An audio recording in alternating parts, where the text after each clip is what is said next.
Hey there, I just got home. So that was what you're gonna see is open mic number 10, the 10th one. It was at a venue where I first got to see a lot of my musician friends play. And it's a very special place. It's called the Distilleries on Fulham Palace Road.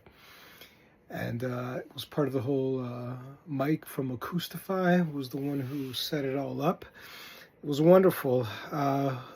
I think I'll reflect on who I met and what was going on uh, after you watch the footage.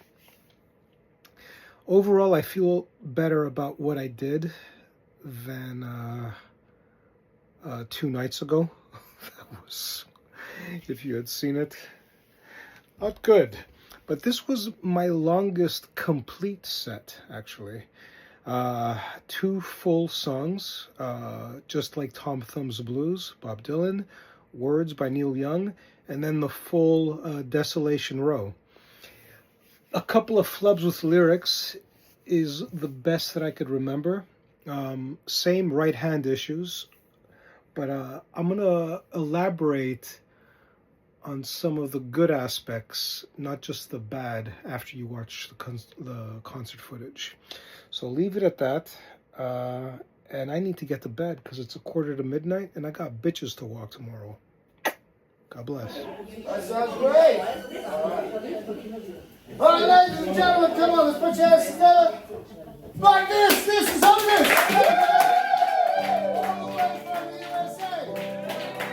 Canada. That's Montreal. It's going to be the 51st state soon, so it doesn't matter. Did I save that or what? So I've got a YouTube channel called Accidental Troubadour that tracks my progress for the next 5 years. So this is my 10th open mic, and you are shit out of luck.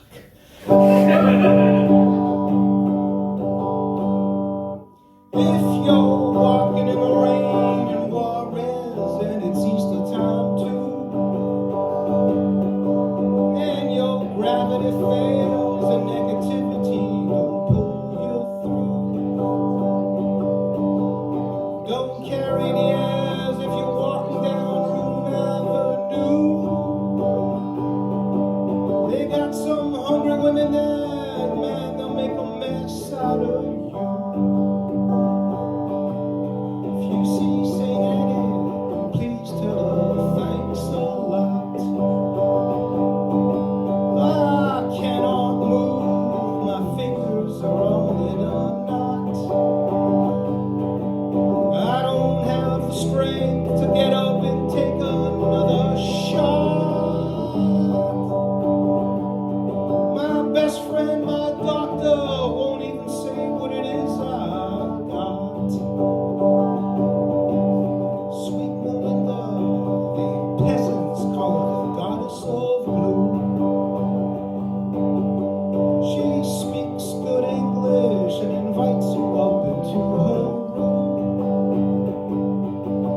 You're so kind and careful not to go to her too soon. She'll steal your voice and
Thank you. That was Bob Dylan, just like Tom Thumb's Blues. That wasn't Bob Dylan, that was me singing Bob Dylan. Surprise. And the next one is a Neil Young song called Words. I don't know if you guys know it, but let's give it a go.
Thank you very much.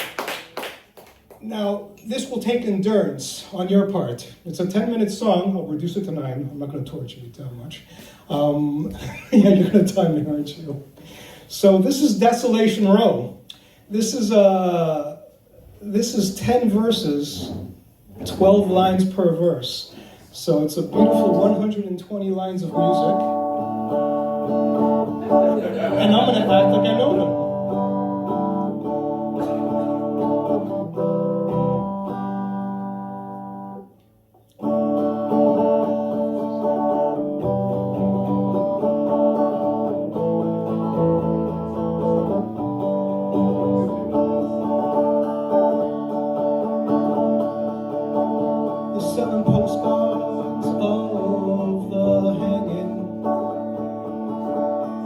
Painting the passport.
after the ambulances go, Cinderella sweeping up on Desolation Road.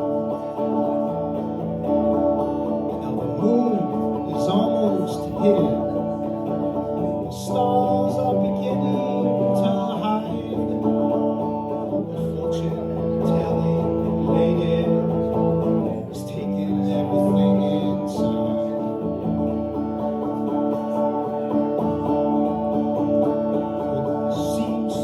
Romantic.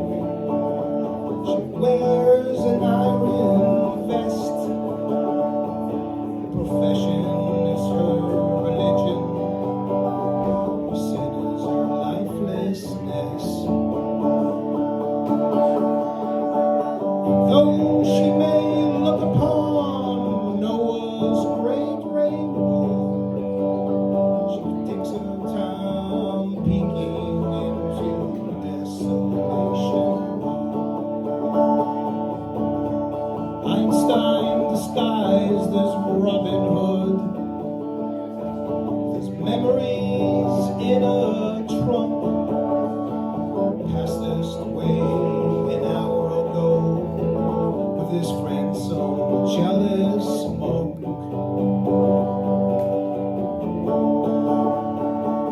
He looked immaculately frightful as he bummed a cigarette, and then he went off sniffing drain pipes and reciting the alphabet. You may not think to look at him, but he was famous long ago for playing the electric violin on Desolation Road.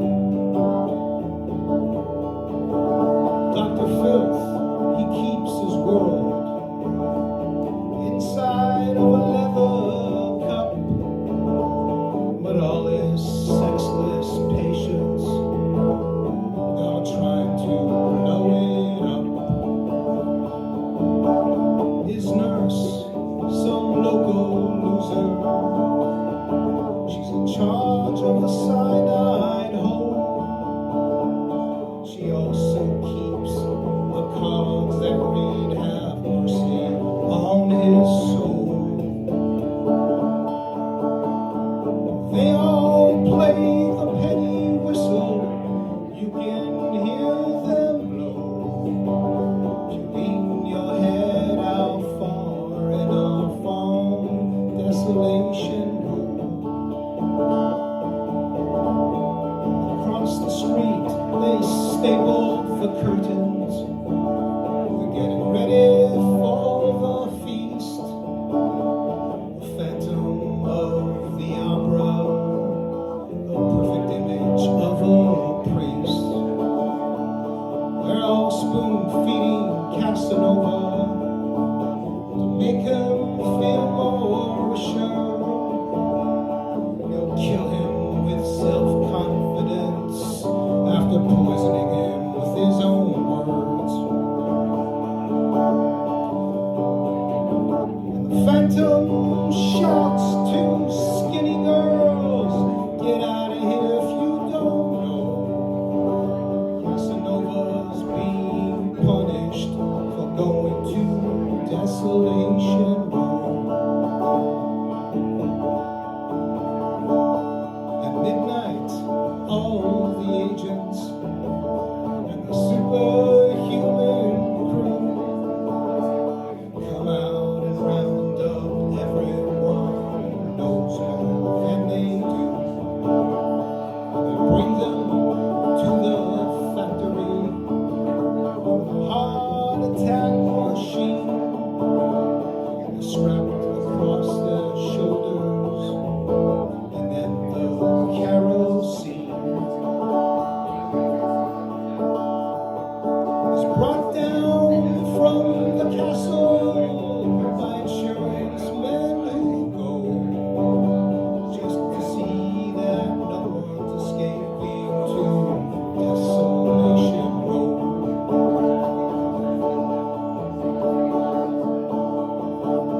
Praise be to Nero's Neptune. The Titanic sails at dawn, and everybody's shouting, which side are you on? And Ezra Pound and T.S. Eliot fighting in the captain's tower, while Calypso singers laugh at them and fishermen hold flowers. Between the windows of the sea where lovely mermaids float, nobody has to think too much about Desolation Road. I received your letter yesterday about the time the donor broke. You asked me how I was doing. Was that some kind of joke? And all the people that you mentioned, yes, I know they are quite strange. I had to rearrange their faces and give them all another name. Right now, I cannot read too good. Don't send me no more letters, no. Not unless you're mailed them from Desolation Road.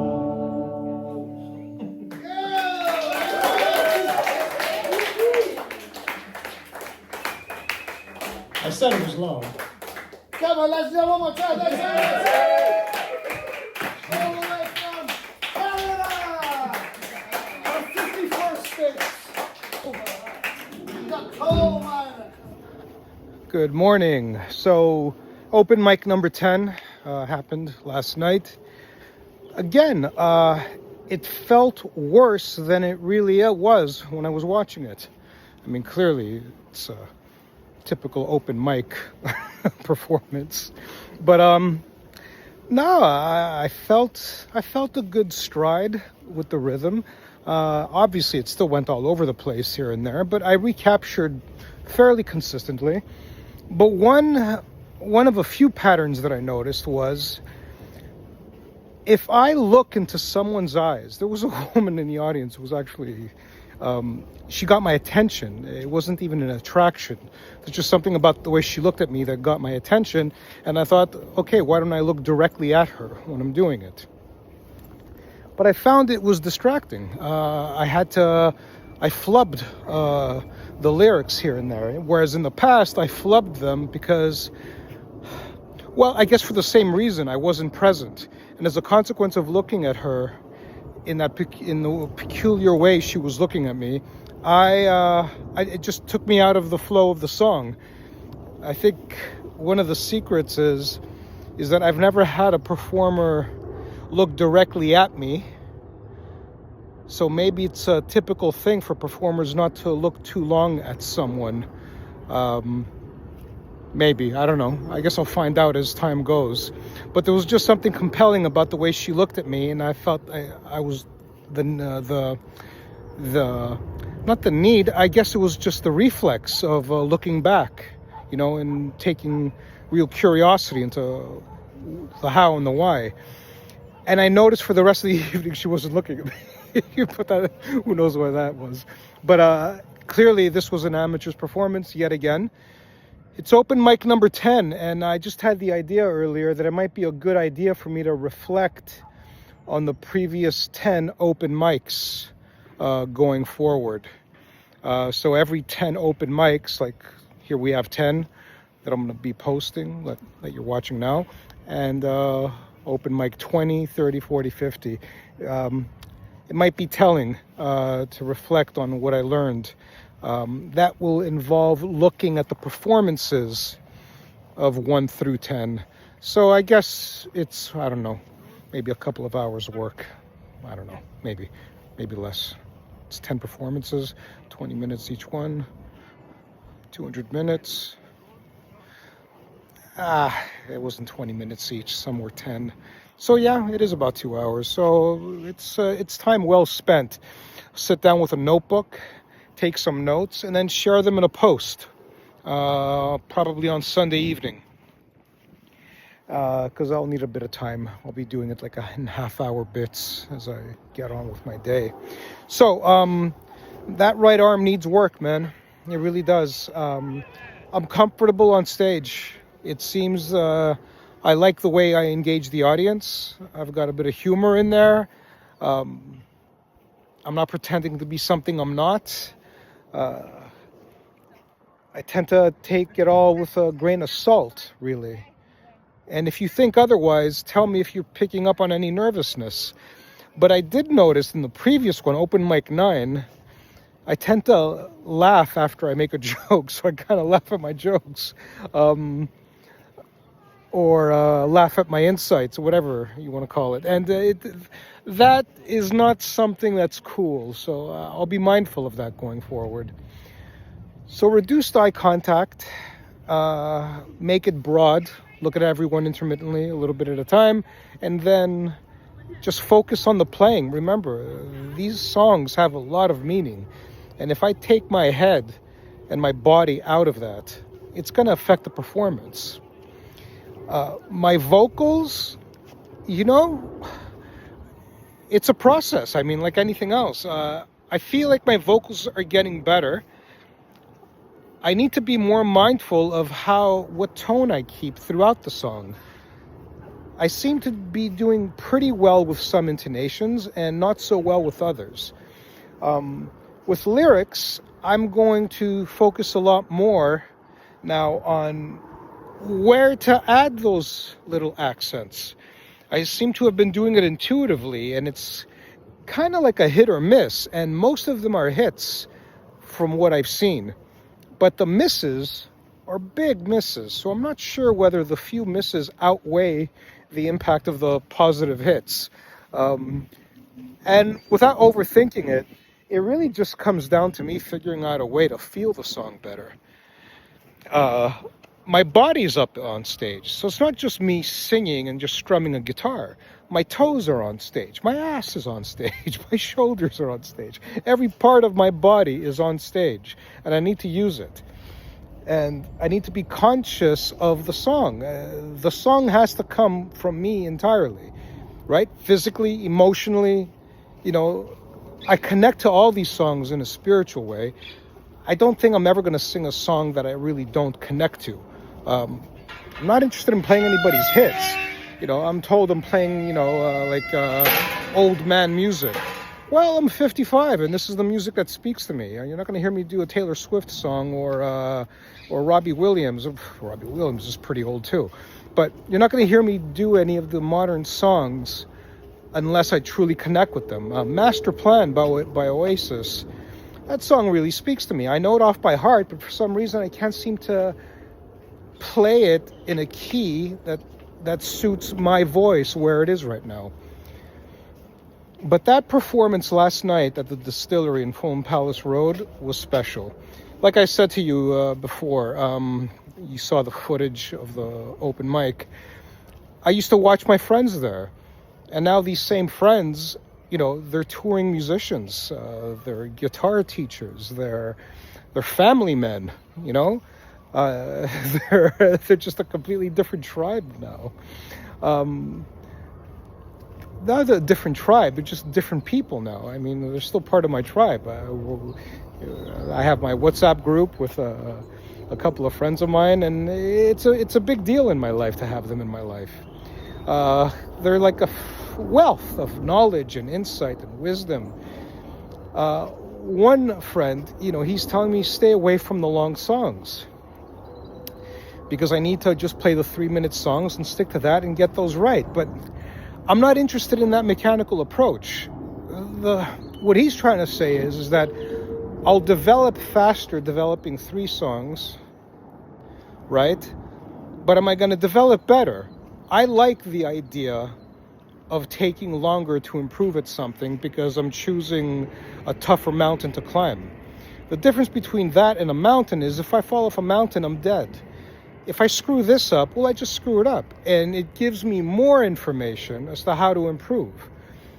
Desolation Row is a song that's ingrained in me. I sing it a cappella almost flawlessly every single time. When I perform it on stage with a guitar in my hand, that is not the case. And I want to get to that case. I want to get to that level. And it means a lot to me. Last night was beautiful, but only upon reflection. It wasn't like the gig, what was open mic number 8, where there was something profound about it all. This one didn't feel profound, but it feels like the most profound open mic I've had so far, only upon reflection. So I didn't fully appreciate how wonderful that evening was for me last night. And I guess that's all I have to say on the matter. You are watching a progression. There's no point in me giving too thorough a conversation about it all. But I did say I'd be a bit of a storyteller or raconteur on this channel. So let me start off with a brief story, okay? There was an artist there, I forgot his name, and he's been writing music for the last 5 or 6 years, and he's like, I want to express myself. I don't want to just write anymore. I want to sing. And he has a lovely voice, and he wrote something for James Blunt a while back. And you know what? Hats off to him, man. He sounded brilliant. Yeah, he flubbed a couple of lyrics there. He paused, but his playing was charming. You know, it really, really connected with the audience. Everybody was on board with him.